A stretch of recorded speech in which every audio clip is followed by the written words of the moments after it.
नमस्ते बच्चों, आप सब कैसे हो। आज हम यहाँ पर 9वीं कक्षा का तीसरा अध्याय का दूसरा पाठ यानी कि कविता है लेने जा रहे हैं। कविता का नाम है तूफानों की ओर घुमा दो नाविक। कविता का कवि है शिवमंगल सिन्हा सुमन। का जन्म हिंदी साहित्य के अग्रगण्य प्रगतिशील कवि शिवमंगल सिन्हा सुमन का जन्म उत्तर प्रदेश के उन्नाव जिले में हुआ था और सुमन जी प्रिय अध्यापक, कुशल प्रशासक और प्रकार चिंतक थे। और हम कविता की ओर आए। आज हमारी कविता है तूफानों की ओर घुमा दो नाविक। इसमें कवि हमारे जीवन में कई प्रकार के संकट आते हैं, तो हमें क्या करना है, इसे हार कर भागना नहीं चाहिए। कवि कहते हमारे जीवन में कई प्रकार की समस्या आते हैं, आने पर भी उस पर हमें भयभीत नहीं होना चाहिए और शांति से इसका उपाय खोजना है और उसका समस्या का हल खोजना है। खोजने के बाद ही हमारे जीवन में हम आगे बढ़ सकते हैं। तो देखिए, इന്നിപ്പോൾ हम എടുക്കാൻ പോകുന്ന കവിതയാണ് തൂഫാനോं की ओर घुमा दो। ഇതിലെ കവി പറയുന്നത് എന്താണ്? ജീവിതമാകുന്ന കടലിലുണ്ടാകുന്ന കൊടുങ്കാറ്റിനെ അതിജീവിച്ച് നാവികർ മുന്നേറുന്നത് പോലെ നമ്മുടെ ജീവിതത്തിലും ഒരുപാട് പ്രതിസന്ധികൾ ഉണ്ടാവും. ഈ പ്രതിസന്ധികളെ നമ്മൾ എങ്ങനെ മുന്നേറണം, ധൈര്യപൂർവ്വം മുന്നേറാൻ വേണ്ടിയിട്ടാണ് കവി ഈ കവിതയിൽ പറയുന്നത്. അപ്പം നമ്മുടെ ജീവിതത്തിൽ ഒരുപാട് ദുരിതങ്ങൾ ഉണ്ടാവും, കഷ്ടപ്പാടുകൾ ഉണ്ടാവും അല്ലേ. അപ്പോൾ ഇതൊക്കെ തന്നെ നമ്മുടെ ജീവിതത്തിൽ വന്നു പോകുന്നുണ്ടാവാം. അപ്പോൾ ഇതിനൊക്കെ നമ്മൾ നേരിടാതെ നമ്മൾ അതിൻ്റെ പിറകിൽ പിന്നോട്ട് പോവാൻ പാടില്ല എന്നാണ് കവി പറയുന്നത്. അതെങ്ങനെയാണ് നമ്മുടെ ജീവിതത്തിൽ ഒരു കൊടുങ്കാറ്റ് വരുന്നത് മാതിരിയായിരിക്കും അല്ലെ നമ്മുടെ ജീവിതത്തിൽ ദുരിതങ്ങൾ വരുന്നത്. അപ്പം എങ്ങനെ ചെയ്യാം? ഇത് കവി ഇവിടെ വർണ്ണിക്കുന്നത് സമുദ്രത്തിലെ കൊടുങ്കാറ്റുണ്ടാവുമ്പോഴത്തേക്ക് ആ നാവികർ എങ്ങനെയാണ് ആ കൊടുങ്കാറ്റിനെ നേരിട്ടിട്ട് മുന്നോട്ട് പോകുന്നത്. അതുപോലെ തന്നെ നമ്മുടെ ജീവിതത്തിൽ ഒരുപാട് പ്രതിസന്ധികൾ ഉണ്ടാവുമ്പോൾ ആ പ്രതിസന്ധിയാകുന്ന കൊടുങ്കാറ്റിനെ നമ്മൾ എന്ത് ചെയ്യാം? നേരിട്ടിട്ട് മുന്നോട്ട് പോകാൻ വേണ്ടിയിട്ടാണ് പറയുന്നത്. എന്നാൽ മാത്രമേ നമ്മുടെ ജീവിതം നമുക്ക് സുഖകരമായിട്ട് കൊണ്ടുപോകാൻ സാധിക്കൂ എന്നാണ് ഈ കവിതയിൽ കവി വർണ്ണിക്കുന്നത്. അപ്പോൾ ഈ കവിതയിൽ നമ്മുടെ ജീവിതത്തിൻ്റെ പ്രതിസന്ധികളെ കവി ഇവിടെ വർണ്ണിക്കുന്നത് എങ്ങനെയാണ്? സമുദ്രമായിട്ടും കൊടുങ്കാറ്റായിട്ടും ആണ് കവി വർണ്ണിക്കുന്നുള്ളത്. നോക്കാൻ നമുക്ക് കവിതയിലേക്ക് പോകാം. കവിത ഏതാണ്? തൂഫാനോं की ओर घुमा दो നാവിക്. തൂഫാനോं की ओर घुमा दो നാവിക് എന്ന് പറഞ്ഞാൽ കൊടുങ്കാറ്റിൽ അങ്ങോട്ടേക്ക് തിരിക്കുക. നാവിക് എന്ന് പറഞ്ഞ തോണിക്കാർ, വള്ളക്കാർ അങ്ങോട്ട് തൊഴിച്ചു കൊണ്ടുപോകാൻ വേണ്ടിയിട്ടാണ് കവി പറയുന്നത്. ഇനി കവിതാ ഭാഗം നോക്കാം നമുക്ക്. तूफानों की ओर घुमा दो नाविक निज पतवार, आज सिंधु ने विष उगाला है, लहरों का यौवन मचला है, आज हृदय में और सिंधु में साथ उठा है ज्वार, तूफानों की ओर घुमा दो नाविक निज पतवार, लहरों के सुर में कुछ बोलो, इस अधंड में साहस तोलो, कभी कभी मिलता है जीवन में तूफानों का प्यार, तूफानों की ओर घुमा दो नाविक निज पतवार, आज असीम निज सीमा जाने, सागर भी तो यह पहचाने, मिट्टी के पुतले मानव ने कभी न मानी हार, तूफानों की ओर घुमा दो नाविक निज पतवार। सागर की अपनी क्षमता है, पर मांझी भी कब तकता है, जब तक सांसों में स्पंदन है उसका हाथ नहीं रुकता, इसके ही बल पर कर डाले सातों सागर पार, तूफानों की ओर घुमा दो नाविक निज पतवार. तो നമ്മ ആദ്യത്തെ ലൈനിൽ എന്താണ് പറയുന്നതെന്ന് നമുക്ക് നോക്കാം. ആദ്യത്തെ लाइन तूफानों की ओर घुमा दो नाविक निज पतवार, आज सिंधु ने विष उगाला है, लहरों का यौवन मचला है, आज हृदय में और सिंधु में साथ उठा है ज्वार, തൂഫാനോ കി ഓർ ഗുമാദോ നാവിക് നിജ് പത്വാർ. തൂഫാൻ എന്ന് പറഞ്ഞാൽ എന്താണ്? കൊടുങ്കാറ്റാണ്. അവർ ഗുമാന തിരിക്കുക, നാവിക് എന്ന് പറഞ്ഞാൽ തോണിക്കാർ, വെള്ളം കൊണ്ടുപോകുന്ന ആൾക്കാർ തോണിക്കാർ എന്ന് പറയും. നിജ് സ്വന്തം, പത്വാർ തുഴഞ്ഞു പോകുന്നത്, തുഴയുക. സിന്ധു സമുദ്രം, അവർ മച്ചല എന്താണ്? ഷാഢ്യം പിടിക്കുക, ജ്വാറ് വേലിയേറ്റം. तो इस पंक्तियों में कवि कहते हैं क्या? देखिए, शिवमंगल सिन्हा सुमन की कविता है तूफानों की ओर घुमा दो नाविक. इसमें जीवन के संकट रूपी तूफानों का सामना करने का आह्वान है. इस कविता में अपने जीवन में जो भी संकट आए, इसके तूफानों का सामना करने का आह्वान देते हैं कवि. कवि कहते हैं कि हे नाविक तुम अपने पतवार, कवि नाविक से कहते हैं कि तुम अपनी पतवार तूफानों की ओर घुमा दो. आज समुद्र ने विष उघाला है और संसार की लहरों में यौवन मचला है. आज समुद्र और हृदय में ज्वार उठा है. अर्थात इसका अर्थ इस प्रकार है कि हमारे जीवन में कभी कभी संकटपूर्ण परिस्थिति आएंगे. तो कवि ने यहाँ पर अपने परिस्थितियों को किस तरह से तूफानों की तरह से वर्णन किया है. इसका अर्थ कहते हैं कि हमारे जीवन में कभी कभी कई प्रकार के संकट और परिस्थिति आते हैं, तो हमें इसके क्या करना है? तब हम उनका साहस से सामना करना चाहिए. इन परिस्थितियों से हम भागना नहीं चाहिए, साहस से हम धैर्य से इसका सामना करना है. और हमारे हृदय में भी जीने की इच्छा उठ जाएगी. तो सामना करने से कि हमारे जीवन में क्या उठेगी? जीने की एक इच्छा जाग उठेगी. इसलिए हम जीवन के संघर्ष से लड़कर जिए. तो कवि कहते इसलिए अपने जीवन में जो भी संघर्ष आए, इसे लड़कर हम जिए, तभी भी हमें जीने की इच्छा मिल सकती है. तो ഇതിൽ എന്താണ് ഈ ലൈനിൽ കവി പറയുന്നതെന്ന് നോക്കാം നമുക്ക്. ജീവിതത്തിൽ പ്രതിസന്ധികളാകുന്ന കൊടുങ്കാറ്റിനെ നേരിടുവാനുള്ള ഒരു ആഹ്വാനമാണ് കവി ഇതിൽ പറയുന്നത്. നമ്മുടെ ജീവിതത്തിൽ ഒരുപാട് പ്രതിസന്ധികളാകുന്ന കൊടുങ്കാറ്റായിട്ടാണ്, ഇവിടെ പ്രതിസന്ധികളെ കൊടുങ്കാറ്റായിട്ടാണ് കവി വർണ്ണിക്കുന്നുള്ളത്. ആ കൊടുങ്കാറ്റ് നമ്മൾ എങ്ങനെ നേരിടാനുള്ള ഒരു ആഹ്വാനമാണ് കവി ഇതിൽ തരുന്നത്. കവി പറയുന്നത്, നാവികരെ നിങ്ങൾ തുഴകൾ കൊടുങ്കാറ്റിന് നേരെ തിരിക്കുക എന്നാണ്. സമുദ്രത്തിൽ വിഷം വമിപ്പിച്ചിട്ടുണ്ട്. സമുദ്രത്തിൻ്റെ തിരമാലകൾ യൗവനത്തിൻ്റെ ഷാഢ്യങ്ങൾ കാണിച്ചിട്ടുണ്ട്. അപ്പോൾ കവി ഇതിൽ പറയുന്ന എന്താണ്? തിരമാലകളോട് അല്ലെങ്കിൽ എന്തിനോട്? നാവികരോട് പറയുകയാണ്. നാവികർ എന്ന് തോണി കൊണ്ടുപോകുന്ന തോണിക്കാരുണ്ടാവില്ലേ, ആ നാവികരോട് പറയുകയാണ് കവി. എങ്ങനെയാണ്? നിങ്ങളുടെ തോണി എങ്ങോട്ട് കൊണ്ടുപോകാം? ഈ കൊടുങ്കാറ്റിന് നേരായിട്ട് കൊണ്ടുപോകാൻ വേണ്ടിയിട്ട് പറയുകയാണ്. അപ്പോൾ സമുദ്രത്തിലെ തിരമാലകൾ യൗവനത്തിൻ്റെ ഷാഢ്യം കാട്ടുന്നുണ്ട്. സമുദ്രത്തിലുണ്ടായിരുന്ന തിരമാലകൾ എന്തിൻ്റെ? യൗവനത്തിൻ്റെ ഷാഢ്യങ്ങളാണ് കാണിക്കുന്നത്. ഇന്ന് സമുദ്രത്തിൽ നമ്മുടെ ഹൃദയങ്ങളിലും തിരമാലകൾ ഉയർന്നിട്ടുണ്ട്. ഇപ്പോൾ സമുദ്രത്തിലും നമ്മുടെ ഹൃദയങ്ങളും എന്താണ്? തിരമാലകൾ ഉയർന്നിട്ടുണ്ടെന്ന് കവി വർണ്ണിക്കുന്നു. അതായത് കവിതയിൽ പറയുന്ന എന്താണ്? നമ്മുടെ ജീവിതത്തിൽ ചിലപ്പോഴൊക്കെ തന്നെ പ്രതിസന്ധികൾ വരും, അല്ലെ? നമ്മുടെ ജീവിതത്തിൽ ഒരുപാട് പ്രതിസന്ധികൾ വരും. അപ്പോൾ നാം അവയെ ധൈര്യത്തോടെ നേരിടണം. എങ്ങനെയാണ് ധൈര്യത്തോടെ നേരിടാൻ? ഒരുപാട് പ്രതിസന്ധികളും ദുഃഖങ്ങളും സങ്കടം വരുമ്പോൾ നമ്മൾ അതിൽ നിന്ന് പിറകിൽ പോകാൻ പാടില്ല. ധൈര്യത്തോടെ നേരിടാൻ വേണ്ടിയിട്ടാണ് കവി ഇവിടെ പറയുന്നത്. സമുദ്രത്തിൽ ഉയർന്ന തിരമാലകളെ പോലെ നമ്മുടെ ഹൃദയത്തിലും എന്ത് ചെയ്യണം? ജീവിക്കാനുള്ള ആഗ്രഹം ഉയരണം. സമുദ്രത്തിലെ തിരമാലകൾ ഇങ്ങനെ ഉയർന്നു വരില്ലേ, അതുമാതിരി എന്തുണ്ടായിരിക്കണം? നമ്മുടെ ജീവിതത്തിനും ജീവിക്കാനുള്ള ഒരാഗ്രഹം അല്ലെങ്കിൽ ഉയർന്നു വരണമെന്നാണ് കവി പറയുന്നത്. അപ്പോൾ നമുക്ക് ജീവിത സംഘർഷങ്ങളോട് പൊരുതി ജീവിക്കാം. നമ്മുടെ ജീവിതത്തിൽ ഉണ്ടാകുന്ന ഒരുപാട് സംഘർഷങ്ങൾ, പ്രതിസന്ധികൾ, ദുരിതങ്ങൾ, കഷ്ടപ്പാടുകൾ ഉണ്ടാവും. ഇതിനോടൊക്കെ നാം എങ്ങനെ ജീവിക്കണം? പൊരുതി ജീവിക്കണം എന്ന് പറയുന്നതാണ് കവിതയിൽ. അപ്പോൾ ഇതെന്താണ്? നമ്മുടെ ജീവിതത്തിൽ ഉണ്ടാകുന്ന പ്രതിസന്ധികളെയാണ് കവിയുടെ വർണ്ണിക്കുന്നത്. കൊടുങ്കാറ്റുകളായിട്ടാണ് വർണ്ണിക്കുന്നുണ്ട്, അല്ലെ പിന്നീട് നാവികരായിട്ടാണ് കവിതയിൽ വർണ്ണിക്കുന്നുണ്ട്. അപ്പോൾ ഈ കൊടുങ്കാറ്റാണ് നമ്മുടെ ജീവിതത്തിൽ പ്രതിസന്ധികൾ. ഇതിനെ നാം എങ്ങനെ നേരിടണം?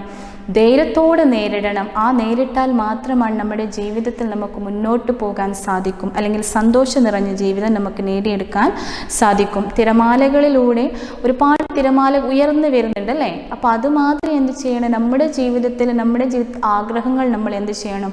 ഉയർന്നു തന്നെ പിടിക്കണം. അപ്പോൾ നമുക്കുണ്ടാകുന്ന ജീവിതത്തിലെ സംഘർഷങ്ങളെ, പ്രതിസന്ധികളെ നമ്മൾ പൊരുതി ജീവിക്കണമെന്നാണ് കവി ഈ ലൈനിൽ പറയുന്നത്. ഇനി അടുത്ത ഭാഗത്തിലേക്ക് നോക്കാം. ലഹറോं के स्वर में कुछ बोलो, इस अधंड में साहस तोलो, कभी कभी मिलता जीवन में तूफानों का प्यार, तूफानों की ओर घुमा दो नाविक निज पतवार. അപ്പോൾ അതിൻ്റെ എന്താണ്? ലഹർ എന്ന് പറഞ്ഞാൽ തിരമാലകൾ, പിന്നീട് അധണ്ട് എന്ന് പറഞ്ഞാൽ കൊടുങ്കാറ്റാണ്, തോൽന, അടുത്തത് സാഹസ് എന്താണ്? ധൈര്യം. അപ്പോൾ ഇസ്മേ कवि क्या कहते हैं? देखिए, कवि कहते हैं कि हम लहरों के स्वर में बोले. कवि कैसे कहते हैं कि हमें लहरों के स्वर में बोलना चाहिए और इस तूफानों को साहस से तोले. लहरों के स्वर में बोलकर हमें इन तूफानों को धैर्य के साथ तोलना चाहिए. समुद्र में तूफान कभी कभी आता है, उसे हम प्यार करें. समुद्र में तूफान कभी कभी आता है, हमें उसे क्या करना चाहिए? उसे भी हमें प्यार करना है. और कविता का अर्थ यह है कि, इस कविता का अर्थ कवि कहते हैं कि जीवन में आए संकटों का हम साहस से सामना करें. हमारे जीवन में कई प्रकार के संकट आते हैं, इन्हें हम किस तरह से सामना करना चाहिए? धैर्य के साथ सामना करें. कभी कभी हमारे जीवन में आने वाले संकट से हम प्यार करें. कभी कभी हमारे जीवन में संकट का कई प्रकार के आते हैं ना, तो हमें उसे भागना नहीं चाहिए. जो हमें क्या करना है?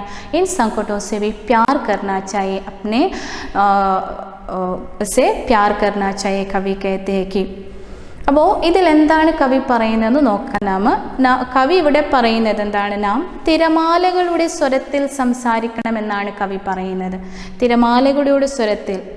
അപ്പോൾ അതുപോലെ കൊടുങ്കാറ്റിനെ നാം ധൈര്യത്തോടെ അളക്കണം. കൊടുങ്കാറ്റ് വരുന്നതും അതിന് നമ്മൾ എന്ത് ചെയ്യണം? അതിനെ ധൈര്യത്തോടെ നേരിടണം. സമുദ്രത്തിൽ ചിലപ്പോഴൊക്കെ കൊടുങ്കാറ്റുകൾ ഉണ്ടാവാറുണ്ട്, അതിനെ നമുക്ക് സ്നേഹിക്കാം. കവി എന്ത് പറയുന്നു? സമുദ്രത്തിൽ കൊടുങ്കാറ്റുകൾ ചിലപ്പോഴൊക്കെ ഉണ്ടാവാറുണ്ട്, അതിന് നമ്മൾ എന്ത് ചെയ്യണം? സ്നേഹിക്കണം. ഈ കൊടുങ്കാറ്റ് ഉദ്ദേശിക്കുന്ന എന്താണ്? നമ്മുടെ ജീവിതത്തിൽ ഉണ്ടാകുന്ന പ്രതിസന്ധികളെയാണ് കവിയുടെ കൊടുങ്കാറ്റായിട്ട് വർണ്ണിക്കുന്നുള്ളത്. അപ്പോൾ കവിതയുടെ അർത്ഥം ഇതാണ്: ജീവിതത്തിൽ വരുന്ന പ്രതിസന്ധികളെ നാം എങ്ങനെ നേരിടണം? ധൈര്യത്തോടെ നേരിടണം. ചിലപ്പോഴൊക്കെ ജീവിതത്തിലെ ദുരിതങ്ങളെ നാം എന്ത് ചെയ്യാം? സ്നേഹിക്കാം. കവിയുടെ വർണ്ണിക്കുന്ന എന്താണ്? നമ്മുടെ ജീവിതത്തിൽ ഒരുപാട് പ്രതിസന്ധികൾ വരുമ്പോൾ നമ്മൾ പിറകിൽ പോകുന്നതല്ല, അതിനെ നേരിടാം. ഒരുപാട് ദുരിതങ്ങൾ നമ്മുടെ ജീവിതത്തിലുണ്ടാകും, നമുക്ക് സഹിക്കാൻ താങ്ങാൻ പറ്റാത്ത തരത്തിലുള്ള ദുരിതങ്ങൾ നമ്മുടെ ജീവിതത്തിലുണ്ട്. അപ്പോൾ അതിൽ നിന്നൊക്കെ തന്നെ ഒന്ന് രക്ഷപ്പെട്ടാൽ മതി അല്ലേ, ഇങ്ങനെയൊന്നും ചിന്തിക്കുന്ന ആൾക്കാരുണ്ടാവുക. അപ്പോൾ ആ കവി എന്ത് പറയാണ്? ഇങ്ങനെയുള്ള പ്രതിസന്ധികൾ വരുമ്പോൾ നമ്മൾ എന്ത് ചെയ്യുക? ആ ദുരിതങ്ങളോട് നമ്മൾ ഒന്ന് സ്നേഹിക്കാം.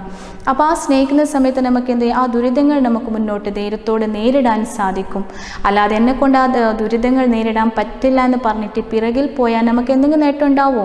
നമ്മുടെ ദുരിതം കൂടിക്കൊണ്ടേ വരും. അപ്പോൾ ആ ദുരിതങ്ങൾ എന്ത് ചെയ്യാൻ? നമ്മൾ അതിനെങ്ങനെ പരിഹരിക്കാം, ഏതിലൂടെയാണ് അതിനെ പരിഹരിക്കുക എന്ന് ഒരു തീരുമാനം എടുത്തിട്ട് നമുക്ക് മുന്നോട്ട് പോയാൽ ആ പ്രതിസന്ധികളൊക്കെ മറികടന്ന് നമ്മുടെ ജീവിതത്തിൽ ഒരുപാട് സന്തോഷങ്ങൾ നിറയ്ക്കാൻ പറ്റുമെന്നാണ് കവിതയിൽ പറയുന്നത്. അതാണ് തിരമാലകളുടെ സ്വരത്തിലും കവി സംസാരിക്കാൻ വേണ്ടിയിട്ട് പറയുന്നത്. കൊടുങ്കാറ്റ് എന്ന് പറയുമ്പോൾ സമുദ്രത്തിൽ ഉണ്ടാകുന്ന കൊടുങ്കാറ്റിന് ഉദ്ദേശിക്കുന്നത് എന്താണ്? നമ്മുടെ ജീവിതത്തിൽ ഉണ്ടാകുന്ന ഈ കൊടുങ്കാറ്റിനെയാണ്, പ്രതിസന്ധികളെയാണ് കവി കൊടുങ്കാറ്റുകളായിട്ട് ഇവിടെ വർണ്ണിച്ചിട്ടുള്ളത്. ഇനി അടുത്ത ലൈൻ നോക്കാം. യ അസീം നിജ് സീമാ ജാനെ, സാഗർ भी तो यह पहचाने, मिट्टी के पुतले मानव ने कभी न मानी हार, तूफानों की ओर घुमा दो नाविक निज पतवार. അസീം, അസീം എന്ന് പറഞ്ഞാൽ അതിരില്ലാത്തത്, സീമ എന്ന് പറഞ്ഞാൽ അതിര്, പുത്ല, പുത്ല എന്ന് പറഞ്ഞാൽ പാവ, കളിപ്പാട്ടമാണ്, ഹാർ എന്ന് പറഞ്ഞാൽ തോൽവി, മിട്ടി എന്ന് പറഞ്ഞാൽ മണ്ണ്. അപ്പോൾ ഇസ്മേ നോക്കാൻ നമുക്ക് കവി എന്താ പറയുന്നത്? സാഗർ അസീം है, इसकी शक्ति अपार है, फिर भी सागर की क्षमताओं की सीमा होती है, मिट्टी के पुतले मानव ने कभी हार ना मानी. कवि कहते हैं कि जीवन में कई संघर्ष आएंगे, लेकिन इसकी भी हद होती है। कवि कहते हैं क्या कि हमारे जीवन में कई प्रकार के संघर्ष आते हैं, लेकिन इसका भी एक हद है। और मिट्टी के पुतले के मानव ने कभी हार नहीं माना है। मिट्टी के पुतले मीन्स मिट्टी से बने हुए मानव ने कभी हार नहीं माना है, जीतने का चाहत रखा है मन में।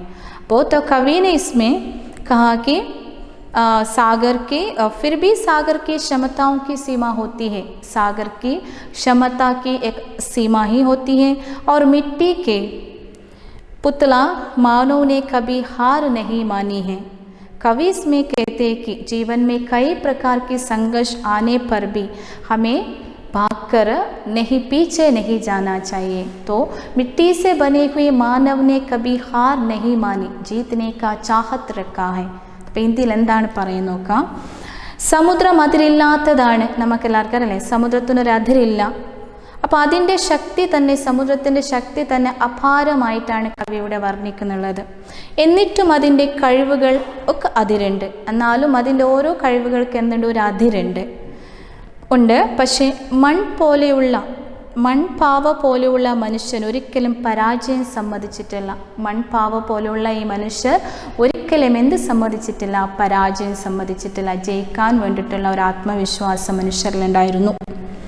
അപ്പോൾ ഇതിൽ കവി പറയുന്നത് എന്താണ്, ഇങ്ങനെയാണ്. ജീവിതത്തിൽ ധാരാളം പ്രതിസന്ധികൾ വരും, പക്ഷേ അവയ്ക്കൊക്കെ ഒരു അതിരുണ്ട്. നമ്മുടെ ജീവിതത്തിൽ ഒരുപാട് പ്രതിസന്ധികളും ബുദ്ധിമുട്ടുകളും വരും, അതിനൊക്കെ അതിരുണ്ട്. ഈ അല്ലേ, അതിനേക്കാൾ കൂടുതൽ വരാൻ പാടില്ല എന്നാണ് കവി പറയുന്നത്. അതുപോലെ തന്നെ മൺ പോലെയുള്ള മനുഷ്യൻ എപ്പോഴും ജയിക്കാനാണ് ആഗ്രഹിക്കുന്നത്. പാവയെ പോലുള്ള ഈ മനുഷ്യൻ പരാജയം ആഗ്രഹിക്കുന്നില്ല, ജയിക്കാനാണ് ആഗ്രഹിക്കുന്നത് എന്നാണ് ഇതിൽ കവി പറയുന്നത്. അപ്പോൾ ഇവിടെ കവി സമുദ്രത്തെയും അതുകൂടാതെ തന്നെ അതിൻ്റെ മൺപാവകളായ മനുഷ്യരൊക്കെ തന്നെ വർണ്ണിക്കുന്നത് എന്തുകൊണ്ടിട്ടാണ്, നമ്മുടെ ജീവിതത്തിൽ ഉണ്ടാകുന്ന പ്രതിസന്ധികളെ കുറിച്ചിട്ടാണ് കവി ഇവിടെ വർണ്ണിക്കുന്നുള്ളത്. അപ്പോൾ ഒരുപാട് പ്രതിസന്ധികൾ നമ്മുടെ ജീവിതത്തിൽ വരുന്നുണ്ടെങ്കിലും അതിനൊരു അതിരുണ്ട്, അതിന് കൂടുതൽ വരാൻ പാടില്ല എന്നല്ലേ. അപ്പോൾ നമ്മൾ എന്ത് ചെയ്യുക, അതിനെ നേരിട്ട് മുന്നോട്ട് പോവുക. അപ്പോൾ ഈ മൺപാവയുള്ള മനുഷ്യർ എന്ത് സംഭവിച്ചിട്ടില്ല, ഒരിക്കലും പരാജയം സമ്മതിച്ചിട്ടില്ല, വിജയം മാത്രം നേടാനുള്ള മുന്നോട്ട് പോവുകയാണ്. അപ്പോൾ इसमें कवि कहते हैं कि कवि ने मनुष्य को मिट्टी का पुतला क्यों कहा. कवि ने മാനോ കോ മിട്ടി കാ പുത്ല ക്യൂ കാ. ഇവിടെ കവി മനുഷ്യനെ മൺപാവയായിട്ട് വർണ്ണിച്ചിട്ടുണ്ട്. എന്തുകൊണ്ടാണ് കവി മനുഷ്യനെ മൺപാവയായിട്ട് വർണ്ണിച്ചിട്ടത്? इसलिए मनुष्य धरती पर जन्म लेता है, वो मिट्टी में खेल कर बड़ा होता है. मिट्टी में उत्पन्न वाले पदार्थ से ही मनुष्य का पालन पोषण होता है.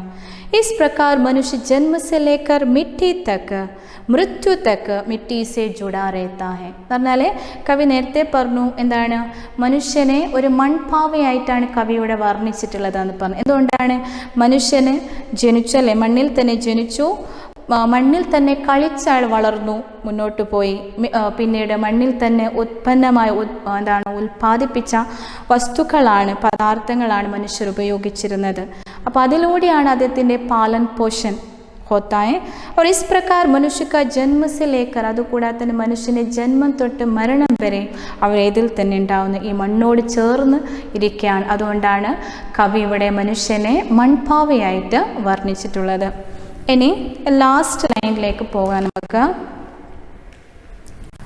सागर की अपनी क्षमता है, पर मांझी भी कब तकता है.